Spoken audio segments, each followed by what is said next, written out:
Guys, legal वाला में आप सभी का स्वागत है। जहां किसी पति के द्वारा जो है सिविल न्यायालय से according of section 9 of Hindu marriage act के तहत जो है रेस्टिट्यूशन ऑफ कंजुअल राइट्स की जो डिक्री है अपने हक में पारित करा ली है, और वहां पत्नी ने अगर उसके साथ रहने से डिनाय कर दिया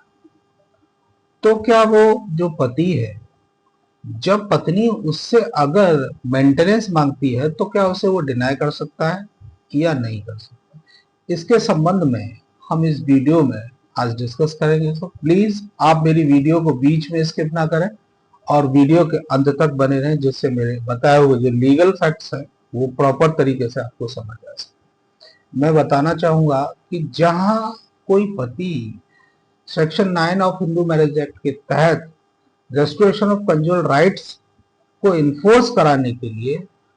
कोई भी मुकदमा दायर करता है और पत्नी उसमें अपीयर हो जाए, और अपीयर होने के बाद वो ये कहे कि मैं सेपरेशन में ही रहना चाहती हूँ और इसके साथ में रहना ही नहीं चाहती, तो क्या जो पत्नी है उसको ऐसा राइट है? तो मैं बताना चाहूंगा कि पत्नी उस section 9 of Hindu marriage act का जो मुकदमा फाइल किया है हस्बैंड ने, उसमें अपने को डिनाई कर सकती है कि मैं इसके साथ नहीं रहना चाहती, अगर उसके पास जो है सुफिशिएंट ये रीजन है कि मैं उसके साथ इसलिए नहीं रहना चाहती, तो वो डिनाई कर सकती है। लेकिन बात यहां आती है कि वही पत्नी अगर सेक्शन 125 और सीआरपीसी के तहत उसी पति से मेंटेनेंस लेने के लिए अगर कोई मुकदमा डाले और उसके हक में जो अदालत है वो मेंटेनेंस उसको अलाउ कर दे, और पति जो है वो उसको डिनाई करने लगे कि साहब इसने तो मेरे साथ रहने से डिनाई कर दिया था, अब मैं इसे मेंटेनेंस देने के लिए बाध्य नहीं। तो सबसे पहले मैं आपको ये बताना चाहूंगा कि जहां कोई भी हस्बैंड है वो section 9 of Hindu marriage act के तहत कोई भी सूट फाइल कर रहा है और उसने रेस्टोरेशन ऑफ कंजुअल राइट्स की डिग्री अपने हक में ले ली है अगेंस्ट ऑफ हिज वाइफ, तो इतने से ही काम नहीं चल जाता है। जब डिग्री को ले ली है तो उसको उस सिविल न्यायालय से ऑर्डर 21 रूल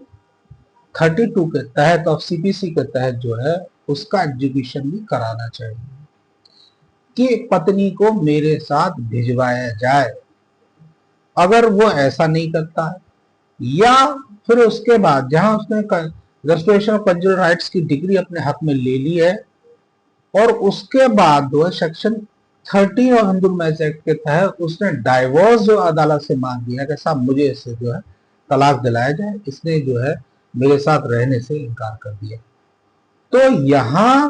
वो तलाक के लिए वैलिड है कि वो तलाक ले सकता है। लेकिन अगर उसने ना तो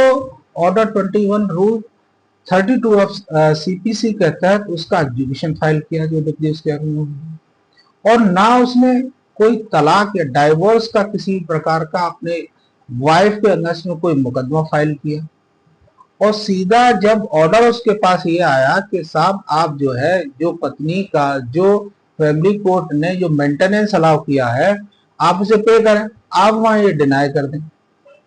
तो आप वहां डिनाई नहीं कर सकते कि मैं जो पत्नी है मैं इसको किसी भी प्रकार का मेंटेनेंस नहीं दूंगा क्योंकि इसने मेरे साथ रहने से डिनाई कर दिया। तो सुप्रीम कोर्ट का एक लेटेस्ट जजमेंट है जो इन तथ्यों को बहुत अच्छे, फैक्ट्स इस लॉ को बहुत अच्छे से समझाता है। मुकदमे का नाम है Reena Kumari versus Dinesh Kumar Mahto and others, ये 2025 का लेटेस्ट है। ये बिल्कुल सेम इसी तरह है। इसमें honourable supreme court of India ने कहा है कि जहां इस तरह की कोई सेक्शन 9 रेस्टोरेशन ऑफ कंजुअल राइट्स की अगर डिग्री हस्बैंड ने ले ली है तो वो जो है उसे पत्नी को सेक्शन 125 क्लोज 4 ऑफ सीआरपीसी का तहत डिनाई नहीं कर सकता, क्योंकि ये अपने आप में पूर्ण नहीं है। पूर्ण कभी कोई डिग्री जब भी हो सकती है जब उसका एग्जीक्यूशन आप अपनी फेवर में सिविल न्यायालय से करा दें, क्योंकि सिविल न्यायालय और क्रिमिनल न्यायालय जहां क्रिमिनल प्रोसीडिंग चल रही है वहां अगर किसी चीज को प्रूव करना है तो डाउट से परे आपको वो सारे प्रमाण उपलब्ध कराने होंगे। लेकिन सिविल न्यायालय में डाउट से परे कोई भी प्रमाण आपको उपलब्ध न्यायालय में नहीं कराने होते, क्योंकि वहां आपको कन्विक्शन कराना होता है। और जहां पत्रावली पर इस तरह के फैक्ट्स उपलब्ध हो या मटेरियल हो या कोई एविडेंस इस तरह के जो है पत्रावली पर उपलब्ध है कि जो जो सुफिशिएंट है, जो एक रीजनेबल जो कॉज है, जो महिला जो सेपरेशन में रह रही है उसके लिए एक सफिशिएंट रीजन है कि वो सेपरेशन में रह सकती है, उसके साथ किसी तरह की घटना जो है